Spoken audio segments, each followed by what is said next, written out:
Following not a AP, कह रहा है कौन सा एपी नहीं है। तो देखो चार ऑप्शन आपको दिए गए हैं, चारों ऑप्शन को चेक करना है, आपको बता रहा है कौन सा एपी है और कौन सा एपी नहीं है। तो एपी चेक करने की क्या कंडीशन बताई थी, कॉमन डिफरेंस सेम आना चाहिए। अगर कॉमन डिफरेंस सेम है तो एपी कहेंगे, ठीक है, एपी कहेंगे उनको। तो देखो कॉमन डिफरेंस कैसे चेक करते हैं, तो सारे ऑप्शन का आप कॉमन डिफरेंस चेक करो, ठीक है। तो देखो पहले क्या करते हैं, कॉमन डिफरेंस कैसे करते हैं, second term minus first term, ऐसे ही third term minus second term, तो ये चेक करेंगे, ठीक है। देखो यहाँ पे देखो फर्स्ट टर्म तो कितना 1.2 है, सेकेंड टर्म कितना है, तो देख लो पहले वैल्यू पुट कर देते हैं सारे।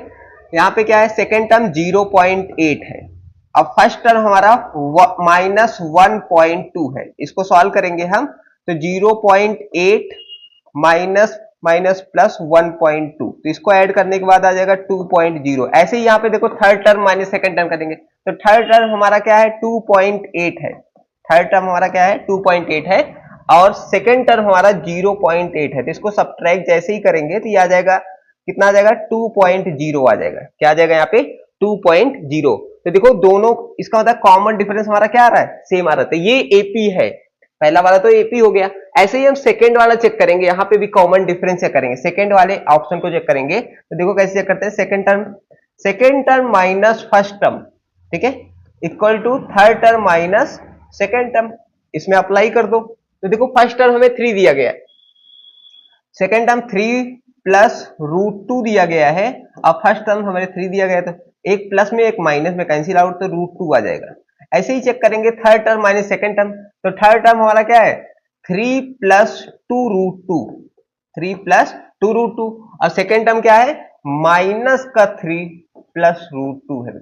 अब इसको ब्रेकेट इसलिए लगे माइनस का मल्टीप्लाई करेंगे, तो ठीक है, यहाँ पे क्या हो जाएगा 3 प्लस 2 माइनस 3 माइनस √2। तो देखो एक प्लस में एक माइनस में कैंसिल आउट, और 2 में से 1 रूट जाएगा तो कितना आ जाएगा √2 आ जाएगा। इसका मतलब यहाँ पे भी कॉमन डिफरेंस क्या आ रहा है, सेम आ रहा है, तो ये भी एपी में है, ठीक है। इस प्रकार चेक करेंगे। अब देखो थोड़ा सा बार बार फार्मूला लगा के नहीं चेक करते हैं। देखो सेकंड टर्म से फर्स्ट टर्म, यहाँ पे देखो क्या है रूट, यहाँ पे अपॉन में 3 सबके पास है, तो कैसा लाइक फ्रैक्शन है, तो देखो 7 में से क्या जाएगा 4 जाएगा तो कितना आ जाएगा 3 आ जाएगा, और यहाँ पे 9 में से 7 जाएगा तो यहाँ तो 2 आ जाएगा, तो ये एपी नहीं है, इस प्रकार से। अब ये नहीं है तो इसका मतलब ये तो एपी होगा ही, ठीक है। तो इस प्रकार से आप इस क्वेश्चन को क्या करेंगे, चेक कर सकते हैं, ठीक है। आप चाहे तो फार्मूले सारे लगा के चेक करेंगे। नेक्स्ट क्वेश्चन पे बात करेंगे आप, क्वेश्चन नंबर 12 कह रहा है दी सम ऑफ, देखो हमारा जो तरीका है, पहली बात तो ये है कि गिवन चीजें पहले नोट कर लो, ठीक है। तो क्या लिखा हुआ है, the first term of AP is a 5, यानी फर्स्ट टर्म आपको दिया गया है, कितना दिया गया है 5 दिया गया है, ठीक है। एंड द लास्ट टर्म, तो लास्ट टर्म को हम एल भी लिख सकते हैं और ए एन भी लिख सकते हैं, तो लास्ट टर्म हमारा कितना दिया गया है 45 दिया, ये बात है। सम ऑफ ऑल टर्म इज 400, यानी सम आपको दिया गया है, सम ऑफ ऑल टर्म कितना 400। दी नंबर ऑफ टर्म, यानी नंबर ऑफ टर्म का मतलब है आपको एन की वैल्यू क्या करनी है, फाइंड करनी है। तो कैसे, अब देखो क्या क्या गिवन है, यहां देखो जैसे ही मैंने बोला था सम ऑफ आपको दिया गया, तो सम वाले फार्मूले हम अप्लाई करेंगे, ठीक है। तो सम वाला फार्मूला हमारा क्या होता है, तो 2 फार्मूले थे, हमें याद हो गया है, S N is equal to n by 2a plus n minus 1 into D. अब देखो यहाँ पे तब अप्लाई करते जब कॉमन डिफरेंस दिया होगा, कॉमन डिफरेंस नहीं दिया तो हम सेकेंड वाला जो सम वाला फार्मूला था क्या था, n by 2a plus l, यानी लास्ट टर्म, या इसको a n भी कह सकते हैं, ठीक है। तो हम ये वाला सेकेंड वाला फार्मूला यहाँ पे अप्लाई करते हैं, तो S N is equal to n by 2a plus l, l मतलब लास्ट टर्म, ठीक है। तो एस एन की वैल्यू हमें कितना दिया गया यहाँ पे 400, तो 400 रख दो।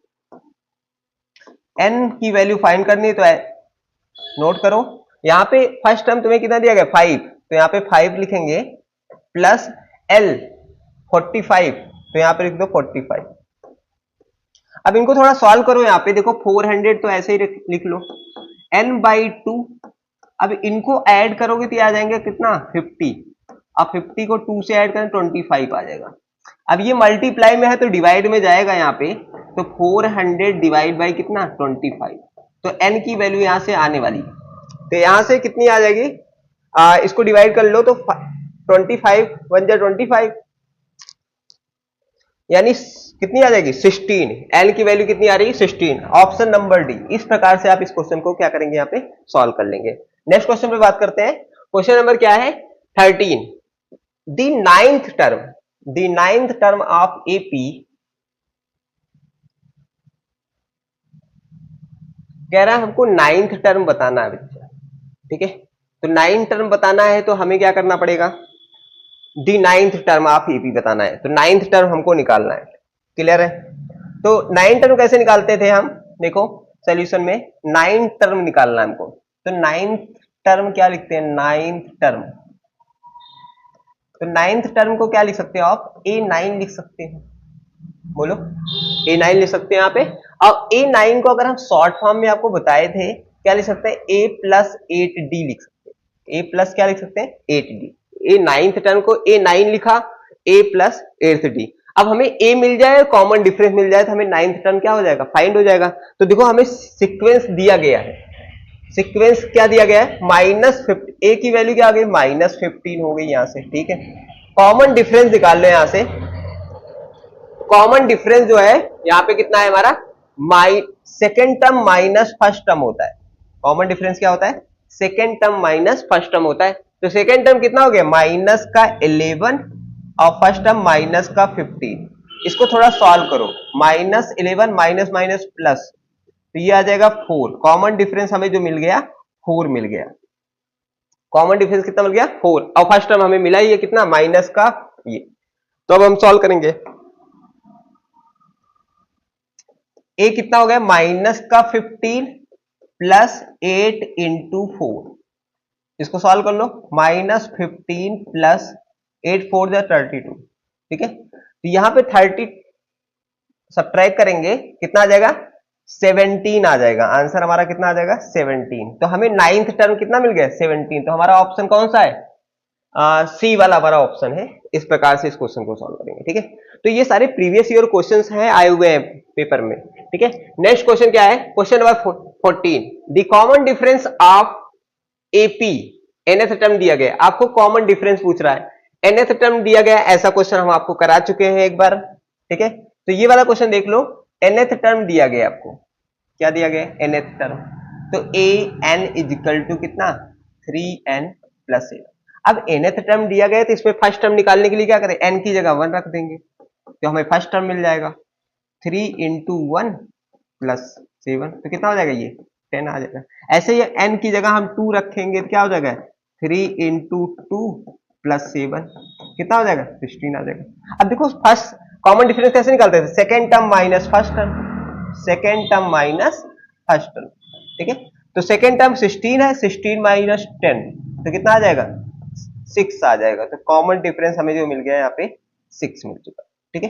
तो कॉमन डिफरेंस देखो 6 कौन सा ऑप्शन है, डी वाला ऑप्शन हमारा। इस प्रकार से आप सॉल्व करेंगे, ठीक है। नेक्स्ट क्वेश्चन पे बात करते हैं, क्वेश्चन नंबर 15। कह रहे हैं the value of P, the value of P for which 2p plus 1 comma 10 and 5p plus 5 are 3 conjugative term of AP. जब भी आपसे कहे कि A B C are in conjugative of term है, तो आपको कंडीशन याद होना चाहिए। क्या होता है कि अगर ए बी सी आर, अगर 3 टर्म एपी में है, क्या लिखेंगे आप, A comma B and C are in AP, are in AP. अगर कह रहे हैं ए बी और क्या है सी आर इन एपी, अब वो कंजुगेटिव भी हो सकता है, तो कंजुगेटिव कह दिया। तो जैसे ही आपसे कहे A B C are in AP, तुरंत हम आप कंडीशन अप्लाई करेंगे बेटा। क्या होता है 2b इजिकल टू क्या होता है a प्लस सी होता है, ये आप याद कर लो, ठीक है। 2b इजिकल टू क्या होता है a प्लस सी होता है, ए बी, ठीक है। तो अब यहां पे क्या करेंगे, हमें देखो a की वैल्यू, a हमारा क्या है ये है, b हमारा क्या है ये है, और c हमारा क्या है ये है, ठीक है। तो ये वाली सारी a की वैल्यू हो गई, b की वैल्यू आ गई, c की वैल्यू, बस इस इक्वेशन में आप सबकी वैल्यू क्या कर दो, पुट कर दो। तो देखो एक 2 इंटू बी की वैल्यू क्या है यहाँ पे 10 है, तो 2 इंटू 10 रख दो। ए की वैल्यू क्या है 2p +1 प्लस सी की वैल्यू क्या है 5p+1, 5p+5 लिखा है। ठीक है, अब इसको सॉल्व करो थोड़ा सा। 220 हो गया, 2 10 जा, और 2p और 5p कितना हो गया 7p, 1 और 5 कितना हो गया 6। अब वेरिएबल एक तरफ कर लो, कांस्टेंट एक तरफ, 20 माइनस कितना 6 इक्वल टू 7p, ये हो गया 14। अब 14 को हम डिवाइड करेंगे 7 से तो हो जाएगा p की वैल्यू में कितना आ जाएगा 2, तो p की वैल्यू हमें जो मिल गई 2 मिल गई। तो इस प्रकार से आपको क्वेश्चन सॉल्व करना है, तो ये वाला कंडीशन आपको याद करना ही पड़ेगा। ठीक है, ऑप्शन नंबर डी। ठीक है, अगर जैसे ही आपसे कहे कि A B C are in AP, तो आपको क्या लगा देना है कि 2b equal to a plus C. ये इंपॉर्टेंट क्वेश्चन है, बार बार क्वेश्चन आता रहता है पेपर में, इसको याद रखना। ठीक है, इस प्रकार से क्वेश्चन पूछा जा रहा है।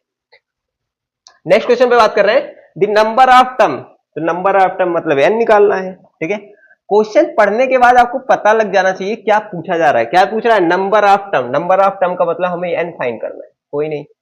ठीक है, आपको एक सीक्वेंस दिया गया है, तो सीक्वेंस हमें क्या क्या दिखाना है, तो सीक्वेंस हमें दिया गया है, तो और हमें देखो यहाँ पे लास्ट टर्म भी दिया गया है an, जब सीक्वेंस का लास्ट टर्म ही तो क्या होता है an होता है, तो हमें an भी गिवन है, तो an की वैल्यू कितना 185 दिया गया। अब फर्स्ट टर्म हमें कितना दिया गया, फर्स्ट टर्म हमें 5 मिल गया। कॉमन डिफरेंस निकाल लो, कॉमन डिफरेंस कितना होता है second term minus first term, तो सेकेंड टर्म यहाँ पे क्या है सीक्वेंस में 9 है और 5, 9 माइनस कितना 5, तो कितना हो जाएगा यहाँ पे 4 आ जाएगा। तो हमें कितना मिल गया यहाँ पे 4। तो अब क्या करना है हमको nth टर्म वाला फार्मूला लगा देना है। तो nth टर्म का फार्मूला क्या होता है, nth टर्म का फार्मूला तो होता था an is equal to a plus n minus 1 into D.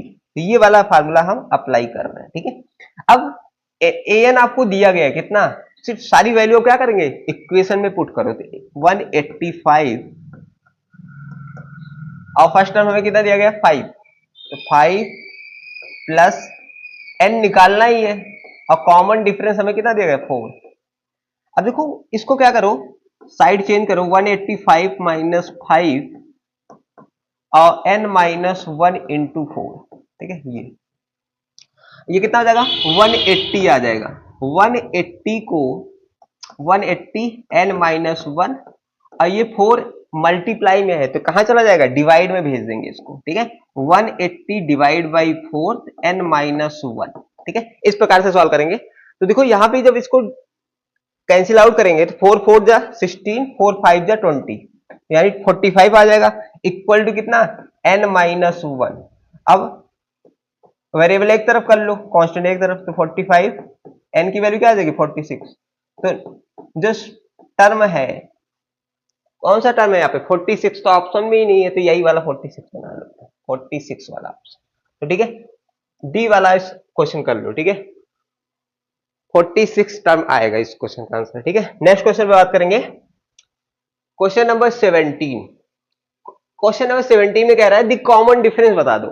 ठीक है, अभी क्या था वेरिएबल दिया, अब वेरिएबल दे दिया, अभी तो कांस्टेंट दिया रहता कॉमन डिफरेंस निकाल लेते थे। अब वेरिएबल दिया गया है, कोई नहीं, कॉमन डिफरेंस वैसे ही निकालना है जैसे हमने सीखा हुआ है। ठीक है, चाहे वेरिएबल का निकालना हो चाहे कांस्टेंट का। ठीक है, तो कॉमन डिफरेंस निकालने के लिए क्या करते थे second term minus first term, second term minus first term. तो देखो second term minus first term क्या होगा, सेकेंड टर्म क्या है यहाँ पे देखो 1 माइनस पी अपॉन में पी है, अब फर्स्ट टर्म क्या है हमारा 1 अपॉन पी है। तो देखो यहाँ पे लाइक फ्रैक्शन है, दोनों का एलसीएम क्या आ जाएगा पी आ जाएगा। ठीक है, तो लिखेंगे 1 माइनस पी और माइनस 1, तो एक प्लस में और एक माइनस कैंसिल आउट, तो d is equal to minus P upon में p, अब p से p क्या हो जाएगा कैंसिल आउट, तो d की वैल्यू क्या आ जाएगी -1। तो हमें कॉमन डिफरेंस कितना आ चुका है -1। तो ऑप्शन कौन सा हमारा सी वाला ऑप्शन है। तो इस प्रकार से आप इस क्वेश्चन को करेंगे।